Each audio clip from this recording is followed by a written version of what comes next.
Hey everybody, I hope everyone is fine and doing well today. In the last video we looked at amino acids, right, and their contribution to plant growth and health. Today we're going to check out auxins and see what their contribution is, and we're going to do this right now. So let's get down to the source of things.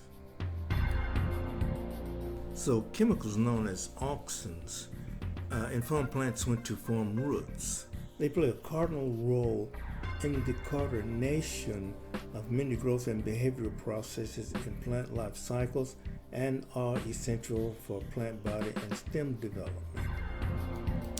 Auxins promote cell growth and elongation of plant stems.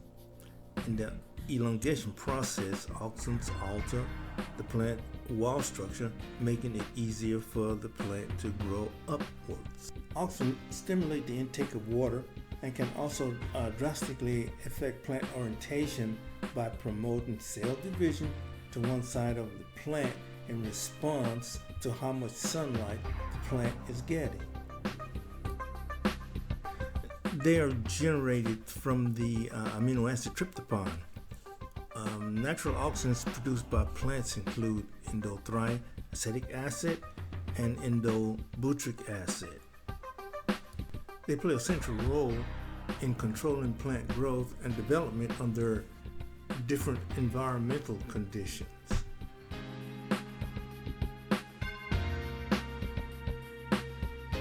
Which control plant growth by promoting cell division and causing elongation in plant cells. Stems and roots respond differently to high concentrations of auxin, causing plant cells and stems to grow more. Auxins, as well as gibberellins, are critical growth hormones in plant development and are naturally present within the plant at various concentrations throughout the season. And the effect is much stronger when you use them both together. They also help to initiate rooting in stem cuttings and are widely used for plant propagation. And they can also be used to make plants grow bushier and flower more.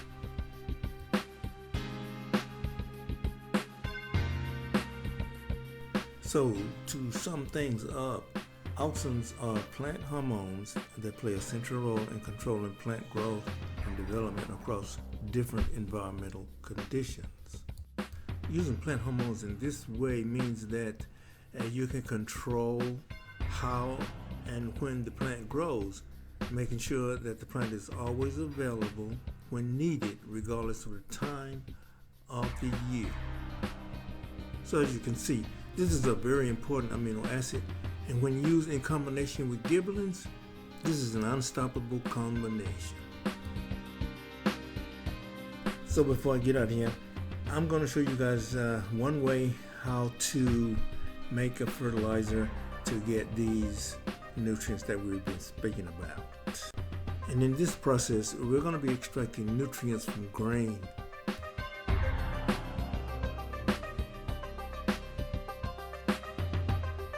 I don't know if you know it or not, but grain contains the highest amount of amino acids and proteins than most other nutrient sources that you can get.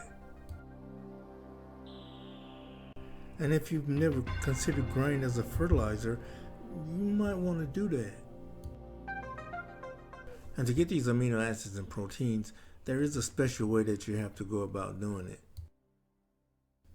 And the basic process is soak, cook, blend. As you can see, I have 200 grams of soybean here.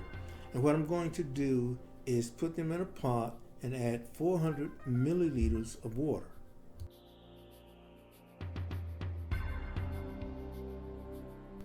I also add a pinch of cinnamon and a squirt of 3% peroxide. I use the cinnamon and the peroxide because they're both antifungal, and that's good because of the fact that the soybean could possibly have some type of pathogens in it or whatever, and this will, of course, eliminate them.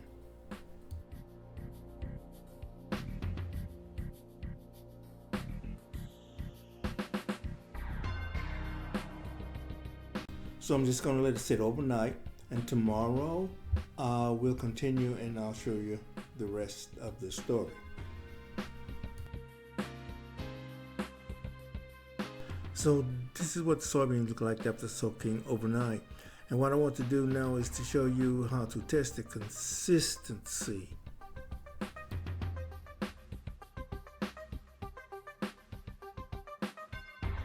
Basically, they should be soft enough to where I can just squeeze them with my fingers just like this. And if you can do it like that, it'll be fine.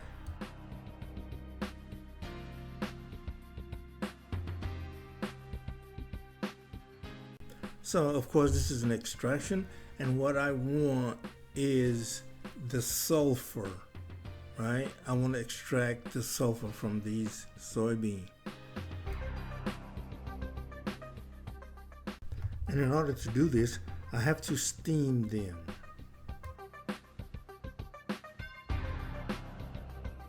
And this process takes approximately 2 hours.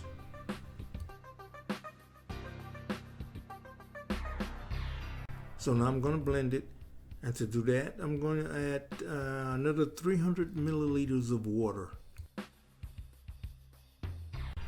Now this is going to take a little while, so I'm going to see you guys on the other side in a few minutes, all right?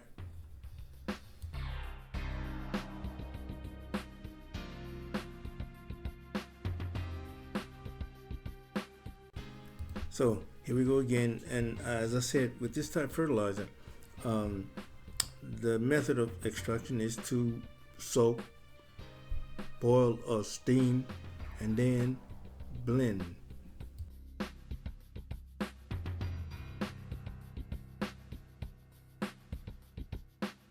And to say a little bit something about soybean, soybean is almost a perfect food. It has all 9 essential amino acids, right?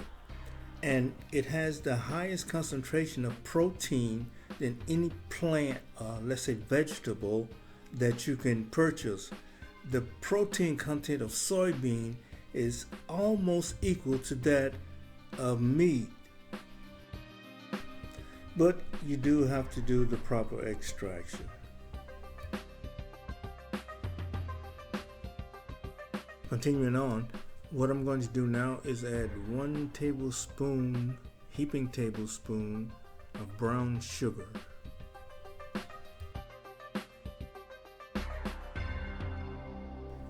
And give a little stir.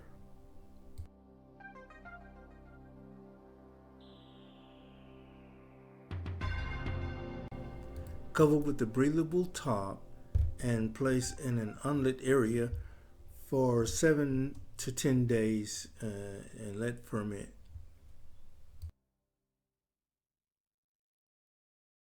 And make sure that whatever size jar you're using, not to fill it up completely.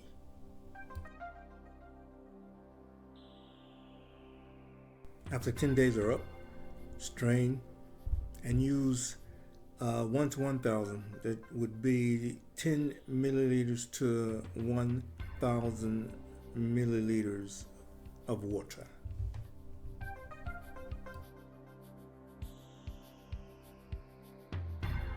Okay, that's about it for this video, and if you liked it, let us know, and don't forget to subscribe to the channel and hit that notification bell, will you please?